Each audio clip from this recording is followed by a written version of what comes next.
नमस्कार, आप देख रहे हैं हमारा खास कार्यक्रम राज तिलक की तैयारी करो। और आज हम बात करेंगे महाराष्ट्र की। महाराष्ट्र में उद्धव ठाकरे ने बुधवार को मुख्यमंत्री पद से इस्तीफा दे दिया है। अब महाराष्ट्र में भारतीय जनता पार्टी ने सरकार बनाने की तैयारी शुरू कर दी है। बिना समय बर्बाद किए बीजेपी ने बैठकें और बातचीत शुरू कर दी है। बीजेपी भी नई सरकार के गुणा भाग करने में लगी हुई है। कहा जा रहा है कि देवेंद्र फडणवीस महाराष्ट्र के नए मुख्यमंत्री हो सकते हैं। वो मुख्यमंत्री पद की शपथ ले सकते हैं और उससे पहले देवेंद्र फडणवीस के बंगले पर कोर कमेटी की बैठक बुलाई गई है। कहा जा रहा है कि बीजेपी ने एकनाथ शिंदे से भी बात पक्की कर ली है। उन्हें महाराष्ट्र का उप मुख्यमंत्री बनाने की सहमति बन गई है। अब सिर्फ औपचारिकताएं बाकी हैं। देवेंद्र फडणवीस 1 जुलाई को महाराष्ट्र के मुख्यमंत्री पद की शपथ ले सकते हैं और मुंबई में आज फडणवीस के आवास सागर बंगले पर बीजेपी की कोर कमेटी की बैठक हुई। इसमें महाराष्ट्र बीजेपी के कई सीनियर नेता शामिल हुए। इस बीच महाराष्ट्र बीजेपी के अध्यक्ष चंद्रकांत पाटिल ने कहा कि आगे का फैसला फडणवीस और एकनाथ शिंदे करेंगे। कोर कमेटी की बैठक में तत्काल बाद बिना समय बर्बाद किए देवेंद्र फडणवीस राज्यपाल भगत सिंह कोश्यारी से मिलकर नई सरकार बनाने का दावा पेश कर सकते हैं। आपको बता दें कि राज्यपाल की अनुमति के बाद 1 जुलाई को शपथ ग्रहण हो सकता है। उद्धव ठाकरे के इस्तीफे की घोषणा के बाद भारतीय जनता पार्टी के कई विधायक और वरिष्ठ नेता पूर्व मुख्यमंत्री देवेंद्र फडणवीस के मुंबई स्थित आवास पर एकत्रित हुए और महाविकास अघाड़ी सरकार के गिरने पर एक दूसरे को बधाई दी। इन नेताओं में से कई ने कहा कि फडणवीस जल्द ही राज्य की कमान संभालेंगे। पूर्व मंत्री और भाजपा नेता चंद्रशेखर बावनकुले ने कहा कि आखिरकार सच्चाई की जीत हुई। तो चलिए एक बार आपको महाराष्ट्र विधानसभा का गणित समझाते हैं। 288 सीटों वाले विधानसभा में इस वक्त एक सदस्य के निधन के कारण 287 विधायक हैं। ऐसे में बहुमत का आंकड़ा 144 सीटों का है। बीजेपी के पास 106 विधायक और शिंदे के समर्थन वाले विधायकों की संख्या 39 है और 12 निर्दलीय विधायकों का समर्थन भी बीजेपी को है। इसके अलावा बीवीए के 3 और एमएनएस के 1 विधायक भी बीजेपी के खेमे में है। इस तरह बीजेपी का कुल आंकड़ा 161 पहुंच जाता है।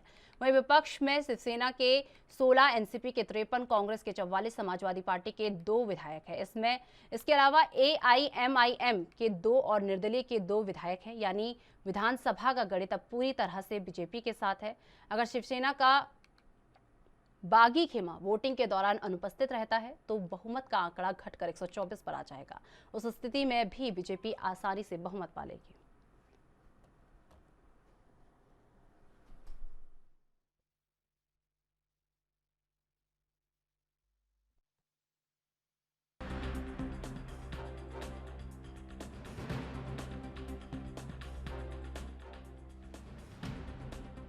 देखिए, मुख्यमंत्री उद्धव ठाकरे जी जो पार्टी के चीफ है शिवसेना के, कल रात को अपने पद से इस्तीफा दिया है। सर्वोच्च न्यायालय में जिस प्रकार का निर्णय आया है उसके बाद पद पर रहना उनके लिए उचित नहीं था। बहुत ही नैतिकता नेता है। कल त्यागपत्र दिया है। लोगों से अपील की है कि किस परिस्थिति में उनको ये पद छोड़ना पड़ा। 2.5 साल तक उद्धव जी के नेतृत्व में कांग्रेस और राष्ट्रवादी की सरकार चली, शिवसेना उसमें थी अर्थात, और सभी का उनको सहकार्य मिला, सोनिया गांधी हो, पवार साहब हो।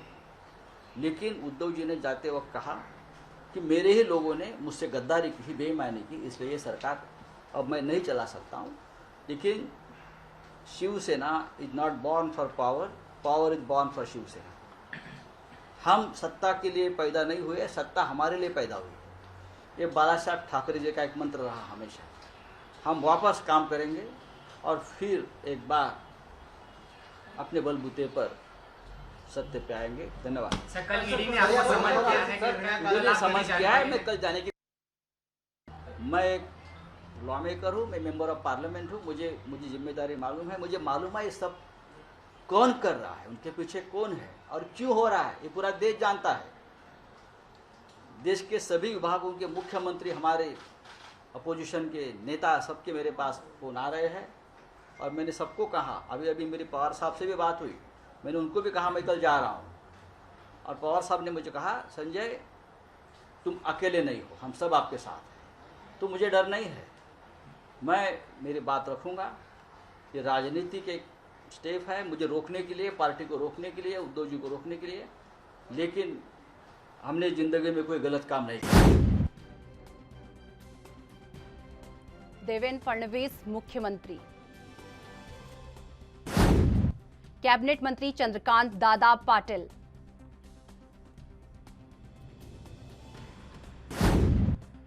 कैबिनेट मंत्री सुधीर मुनगंटीवार होंगे। कैबिनेट मंत्री गिरीश महाजन होंगे। कैबिनेट मंत्री आशीष सेलार होंगे। कैबिनेट मंत्री प्रवीण देरकर होंगे। कैबिनेट मंत्री चंद्रशेखर वानकुले होंगे। कैबिनेट मंत्री विजय कुमार देशमुख होंगे। कैबिनेट मंत्री गणेश नाइक होंगे। कैबिनेट मंत्री राधाकृष्ण विखे पाटिल होंगे। कैबिनेट मंत्री सभाजी पाटिल निकलेंकर होंगे। कैबिनेट मंत्री संजय कुटे होंगे। कैबिनेट मंत्री रविंद्र चाणव होंगे। कैबिनेट मंत्री सुरेश खाड़े होंगे। कैबिनेट मंत्री जयकुमार रावल होंगे। कैबिनेट मंत्री अतुल सावे होंगे। कैबिनेट मंत्री देवयानी फारांदे होंगी। कैबिनेट मंत्री रणधीर सावरकर होंगे। कैबिनेट मंत्री माधुरी मिसाल होंगे। कैबिनेट मंत्री डॉक्टर अशोक उइके होंगे। राज्य मंत्री जय कुमार गौरे होंगे। राज्य मंत्री प्रशांत ठाकुर होंगे। राज्य मंत्री मदन येरावार होंगे। राज्य मंत्री राहुल कुल होंगे। राज्य मंत्री गोपीचंद पडलकर होंगे। कैबिनेट मंत्री एकनाथ शिंदे होंगे। कैबिनेट मंत्री गुलाब राव पाटिल होंगे। कैबिनेट मंत्री उदय सामंत होंगे। कैबिनेट मंत्री दादा भूसे होंगे। कैबिनेट मंत्री अब्दुल सत्तार होंगे। कैबिनेट मंत्री संजय राठौड़ होंगे। कैबिनेट मंत्री शंभूराज देसाई होंगे। कैबिनेट मंत्री बच्चू कड़ू होंगे। कैबिनेट मंत्री तानाजी सावंत होंगे। राज्य मंत्री दीपक केसरकर होंगे। राज्य मंत्री संदीप पान भुरमरे होंगे। राज्य मंत्री संजय शिरसाट होंगे। राज्य मंत्री भरत गोगावले होंगे।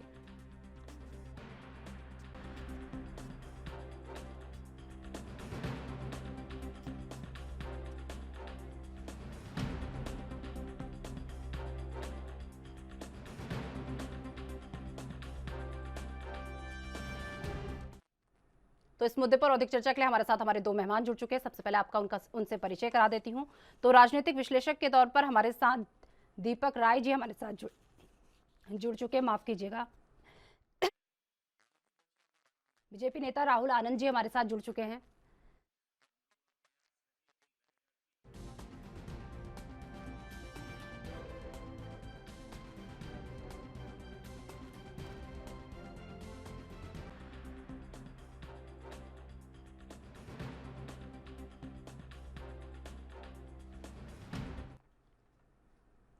तो चलिए सीधे बीजेपी नेता राहुल आनंद जी का रुख कर लेते हैं। सर, जिस तरीके से राज तिलक की तैयारियां शुरू हो चुकी है, लगातार फडणवीस के आवास पर बैठकों का जो दौर है वो लगातार शुरू हो चुका है।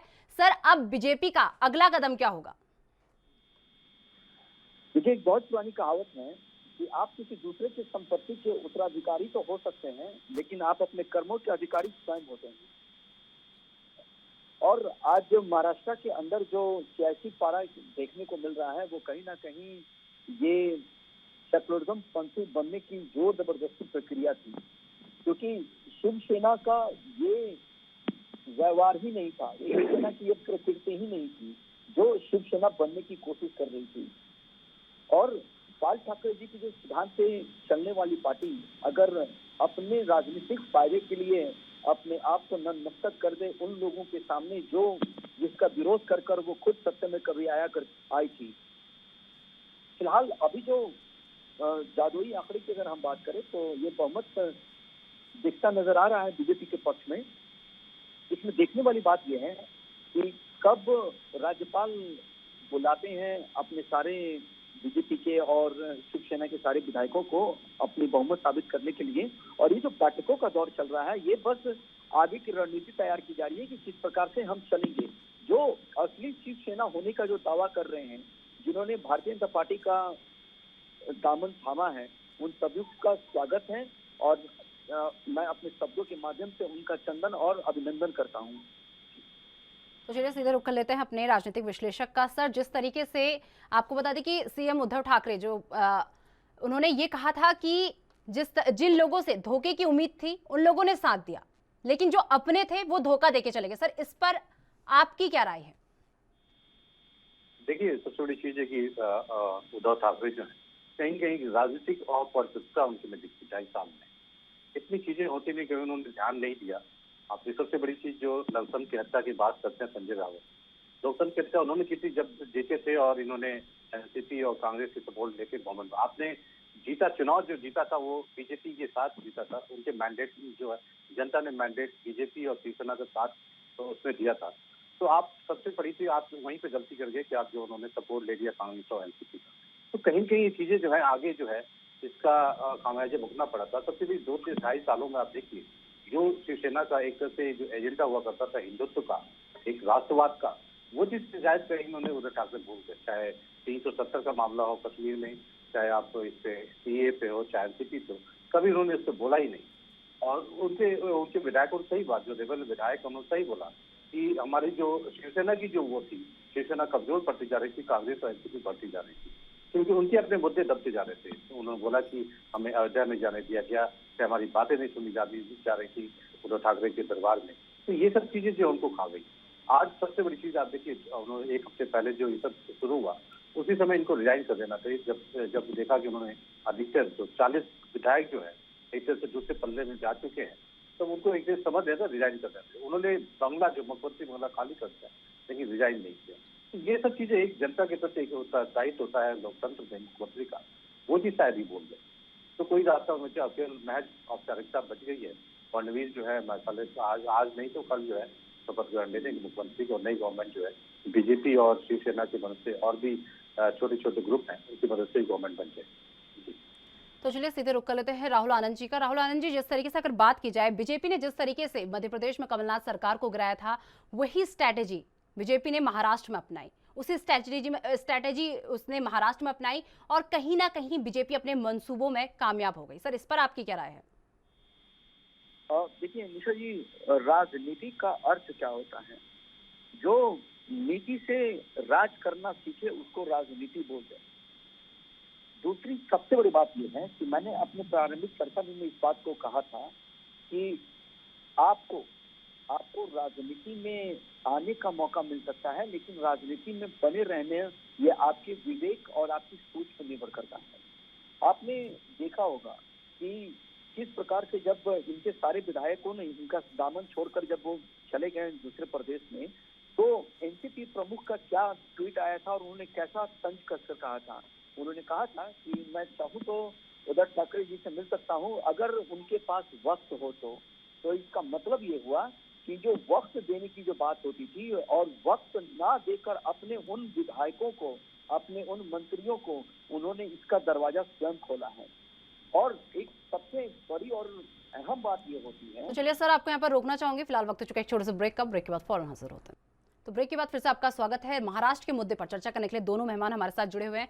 तो राहुल आनंद जी, जिस तरीके से भी ब्रेक से पहले आपको जिस प्रश्न पे मैंने रोका था कि जो स्ट्रैटेजी बीजेपी ने मध्य प्रदेश में अपनाई थी, सेम वही स्ट्रैटेजी बीजेपी ने महाराष्ट्र में अपनाई है। सर देखिए, लोकतंत्र में अगर किसी को भरोसा हो और लोकतंत्र के मंदिर में और खास करके ईवीएम पे अगर भरोसा हो तो जनता ने बीजेपी और शिवसेना को चुनने का काम किया था। लेकिन ये बाल ठाकरे साहब का भी एक सिद्धांत था कि मैं राजनीति में बने रहूंगा लेकिन राजनीतिक के किसी प्रमुख पद पे नहीं रहूंगा, ये उन्होंने भी कहा था। और आपने जो प्रश्न किया, इस प्रश्न को अगर हम थोड़ा सा घुमा कर अगर सोचे उसके ऊपर, तो इसका रास्ता खुद उन्होंने ही दिया था। जब 3 नंबर के स्टूडेंट को जो 3rd डिवीजन आता है उसको आप 1st डिवीजन से तुलना कर दिया जाए तो ये खुलता है, ये रास्ता खुलता है। यही नहीं, हृदय हिंदू समाज कहे जाने वाली पार्टी जब पालघर में संतों की हत्या हो जाती है उस पर ये खामोश हो जाए तो ये प्रश्न उठता है और ये दरवाजे खुलते हैं। 370-35A का बात करने वाली पार्टी जब हमारा विरोध करने लगे तो ये रास्ता खुलता है। यही नहीं, अगर नरेंद्र मोदी को रोकने के लिए जिस प्रकार से ये बयानबाजी करते थे, जिस प्रकार से अपनी बातों को रखते थे, तो ये रास्ता खुलता है। अगर हम बात करें एक सबसे बड़ी मुद्दे की, अगर हम बात करें तो ये समझ में आता है कि सरकार शिवसेना की हो और सरकार का स्पोक्स पर्सन कौन बने, नवाब मलिक, तब ये दरवाजा खुलता है। जिसका ये संबंध अंडरवर्ल्ड से रहे तब ये दरवाजा निश्चय ही खुलता है। और जनता ने देखा किस तरह से वो ट्रस्ट थे। यही नहीं, जो असम के अंदर जिन्होंने सांप्रदायिकता तनाव फैला दिया था और महाराष्ट्र के अंदर जब उनको समर्थन मिले तो निश्चय ही ये रास्ता खुलता है। और राजनीति, जो नीति बनाकर राज करना सीखे वही राजनीतिज्ञ कहलाता है। तो ये दरवाजा उन्होंने स्वयं खोला है। अगर वो खुद अपने लोगों को पकड़कर बांधकर रखते, उनको संतुष्ट कर रखते, तो हो सकता है ये नहीं होता। जिस प्रकार से देखने को मिल रही थी शिव सैनिकों की, उन विधायकों की, वो स्पष्ट ये कहते थे कि हमारा ये दरबार ही नहीं था सेक्युलरिज्म, ये जोर जबरदस्ती हमसे करवाया जाता था, हम जो थे उससे हम संतुष्ट नहीं हो पा रहे थे, इसलिए हमने वापस उसी दामन को थामा और घर वापसी किया। तो चलिए सीधे रुक कर लेते हैं। दीपक राय जी भी हमारे साथ लगातार बने हुए हैं। सर, क्या आप ये कहा जा सकता है कि फडणवीस का पूरा प्रण 1 जुलाई को शपथ ग्रहण? जी निशा जी, सबसे बड़ी सही बात हमने कहा कि रास्ता बहुत आसानी से, महाराष्ट्र में तो बहुत आसानी से बीजेपी को वो वॉकओवर एक तरह से मिल गया और फडणवीस जो है कल शपथ ग्रहण ले लेंगे। इसमें कई तो कविता ही रह गई है, नंबर भी इनके पास है, जितने बागी गुट हैं वो भी इंटैक्ट हैं, तो एक तरह फाइनली है कि ये कर लेंगे। दूसरी बात देखिए, बीजेपी के अभी जो प्रवक्ता है वो बोल रहे थे कि नहीं करे, नहीं जो है। लेकिन मैं एक क्वेश्चन पूछना चाहूंगा कि जो हिंदुत्व का, जो हार्डकोर हिंदुत्व का जो एजेंडा है, क्या बीजेपी और भी स्टेट में इस तरह से जाएगी या विकास के नाम से जाएगी? आप जो चीज हुआ है, आज शिवसेना जो कर रही है, क्या आपको जस्टिफाई कर सकते कि केवल हिंदुत्व के एजेंडे से ही आगे बढ़ेंगे? और जगह तो आप दूसरा मॉडल अपनाते हैं कि विकास का हिंदुत्व का एक एजेंडा होता है, उसको राष्ट्रवाद से जोड़ के किया गया है। लेकिन सबसे बड़ी चीज जो केवल विकास की जो बात हर होती है, क्या वो बॉम्बे में बदल जाएगी? वो एजेंडा बीजेपी का बदल जाएगा? तो ये चीज भी एक सोचने का विषय है, बीजेपी को इसका जवाब देना होगा। दूसरी तरफ देखिए, महाराष्ट्र में एक चीज ये है, मेन जो आपकी स्थिति है बॉम्बे, वहाँ पे विकास का बहुत अधिक स्कोप नहीं होता, क्योंकि मेंटेनेंस का काम जो होता है सड़क, पानी और बिजली का, वो एक चलता रहता है, वो ऑनगोइंग प्रोसेस है। दूसरी तरफ जो और इलाके हैं जहाँ पे पानी की किल्लत से लोग, एक तरह से किसान जो आत्महत्या करते हैं पानी के लिए, उस पर कितना बीजेपी काम करे ये देखने के लायक है। तो वो शायद जो है 2.5 साल जो है उस पर जनता इनको एसेस करेगी और आगे वाले समय चुनाव में जो है उसी तरह से मतलब चुनाव में वोटिंग करेगी। तो चलिए, एक प्रश्न मेरा आप दोनों से ही है सर। जिस तरीके से अगर बात की जाए एकनाथ शिंदे की, अगर बात की जाए तो सर एकनाथ शिंदे की इस नई सरकार में जिस तरीके से ये कह दिया गया है कि उन्हें डिप्टी सीएम जो है बना दिया जाएगा, तो इससे पहले अगर बात करें, कुछ समय पहले की अगर बात करें, तो सीएम उद्धव ठाकरे ने भी उस समय ये कहा था कि आपको हम सीएम पद का ऑफर करते हैं, सीएम पद के लिए उन्हें ऑफर किया गया था। लेकिन सर अब इस पर आपकी क्या राय है कि यहाँ पर उन्हें सीएम पद के लिए ऑफर किया गया था, सेम चीजें अगर जब उन्हें मिल रही थी तो उन्होंने बीजेपी की तरफ अपना रुख क्यों बदला? इस पर आपकी क्या राय है? लेकिन सबसे बड़ी चीज, उसमें बीजेपी के पास 106 सीट थी, तो बीजेपी उसमें दावेदार तो बीजेपी की बनती है मुख्यमंत्री, क्योंकि तो सीट उनकी अधिक थी और इनकी केवल 54 सीट थी शिवसेना की। तो दावेदारी तो बीजेपी की थी, उस समय तो मुख्यमंत्री बनने का सवाल ही नहीं होता। बीजेपी अगर बनती तो सबसे बड़ी एक तरह से राजनीतिक गलती करती, आत्महत्या करती कहा जाए तो। इसलिए उन्होंने नहीं किया। आज क्या है, आज उनको इसलिए दिया जा रहा है क्योंकि बीजेपी के पास 106 सीट है, उनके पास तो वो खुद आ रहे हैं चल के, लेकिन ये कि उनको सपोर्ट कर रहे हैं, इसलिए मुख्यमंत्री का जो इनको पद जो है एक तो बनाया जा रहा है। तो ये चीज ये सही बात है। देखिए, अगर एक राजनीति में ये है, अगर आपसी तालमेल है दोनों पार्टियों का, अगर देखा जाए तो कहीं कहीं एक तरह से मिलाप है कुछ एजेंडे पे, चाहे हिंदुत्व का एजेंडा हो चाहे और भी राष्ट्रवाद का एजेंडा हो, तो ये गवर्नमेंट जो है कर सकती है। ऐसा इसमें मेरे हिसाब से कोई आगे आने वाली जो है प्रॉब्लम नहीं सकती है। लेकिन इसमें ये भी देखने बात है, जो और पार्टियां हैं, कांग्रेस और एनसीपी और भी 10 हो सकता है, उनके विधायक भी जो है कुछ छूट के इस गवर्नमेंट में मिल सकते हैं, तो उनका वह भविष्य नहीं रह गया। आप देखिए जिस हिसाब से बीजेपी एग्रेसिव पॉलिटिक्स करती है, उसके साथ देखा जाए उनका भविष्य नहीं रह गया। तो आगे आने समय ये भी हो सकता है कि उनके विधायक हैं एनसीपी, कांग्रेस और छोटे छोटे दल हैं, वो भी आके बीजेपी मिल जाए, इस गवर्नमेंट में मिल जाए। तो चलिए एक छोटा सा कमेंट राहुल आनंद जी आपसे भी ले लेते हैं। देखिए, सबसे बड़ी बात यह है कि मैं जो राजनीतिक विश्लेषक हमारे साथ बैठे हैं, मैं उनकी बातों को सुन रहा था और उन्होंने बीजेपी के बारे में बताया कि हिंदुत्व का नाम लेकर क्या विकास किया जा सकता है। तो मैं इनको बता दूं कि जो विकास की जो परिभाषा होती है वो 2014 के पहले किस प्रकार से थी और 2014 के बाद किस प्रकार से हुई। सत्ता में आने के लिए और सत्ता में बने रहने के लिए आपको कार्य करना पड़ता है और ये कामदार लोग हैं। हम लोग मेरा थोड़ा सा क्वेश्चन अलग था। मैं कंप्लीट कर लूं फिर आपसे आपका प्रश्न का भी जवाब दे दूंगा मैं। हम कामदार लोग हैं, हम नामों पे भरोसा नहीं करते हैं। मैं एक चीज और बताऊंगा, जिस प्रकार से अभी राष्ट्रीयता को लेकर या फिर जितने डेवलपमेंट हो रहे हैं और जो फंड मैनेजमेंट की जो बातें की जा रही हैं, एक एक कर सबने देखा और एक क्लिक पे सबके सामने नजर आता है। बॉम्बे की अगर हम बात कर लें तो महाराष्ट्र एक बहुत बड़ा राज्य है और महाराष्ट्र और जो 2019 में जो मैंडेट मिला था दोबारा से बीजेपी को, वो इसीलिए मिला था, उनके कामों के आधार पर मिला था। और जो मेरी असली पूंजी है, तो हम जय श्री राम की बात करते हैं और हम जब हिंदुत्व की बात करते हैं तो ये हम वो हिंदुओं की बात करते हैं। हम सेकुलरिज्म पंथी का ढोंग दिखावा के कार्य बिल्कुल ही नहीं करते हैं।